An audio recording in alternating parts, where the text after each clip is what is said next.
Hello guys, আসসালামু আলাইকুম। তাসনিয়া আহমেদের পক্ষ থেকে সবাইকে স্বাগতম। এখন সবাই সেটিংয়ে প্রবেশ করবেন। সেটিংয়ে প্রবেশ করা হলে একটু স্ক্রল করবেন। স্ক্রল করে দেখবেন একটি এডিশনাল সেটিং নামে অপশন। এই এডিশনাল সেটিং নামে অপশনে একবার ক্লিক করবেন।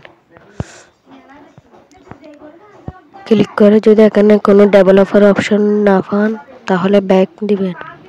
ব্যাক দিয়ে উপরে চলে আসবেন। অ্যাবাউট ফোন নামে অপশনটিতে ক্লিক করবেন একবার।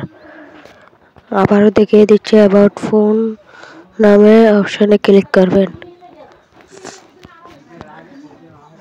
ক্লিক করে মেমো ভার্সন নামে অপশনে 7 থেকে 8 বার ট্যাপ করবেন। উপরে মেমো ভার্সন নামে এখানে 7 থেকে 8 বার ক্লিক করবেন। ডেভেলপার অপশন চালু হয়ে যাবে। তারপর আরেকটা স্ক্রল করে আবারও এই এডিশনাল সেটিংয়ে প্রবেশ করবেন।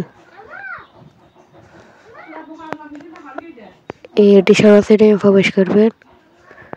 প্রবেশ করার পর দেখেন নিচে ডেভেলপার অপশন চলে এসেছে, সেখানে একবার ক্লিক করবেন। ক্লিক করে একবারে নিচে চলে যাবেন। স্ক্রল করে একবারে নিচে চলে যাবেন। নিচে চলে যাওয়া হয়ে গেলে এখানে দেখবেন ফোর্স 4x MSA এই দুটো অপশন চালু করে দিবেন, তাহলে আপনাদের ফোন কখনো হ্যাং করবে না। That's it. যদি ভিডিওটা ভালো লাগে একটি লাইক, একটি কমেন্ট এবং একটি শেয়ার করে এই চ্যানেলটি সাবস্ক্রাইব করে দিবেন। সবাইকে ধন্যবাদ। আসসালামু আলাইকুম।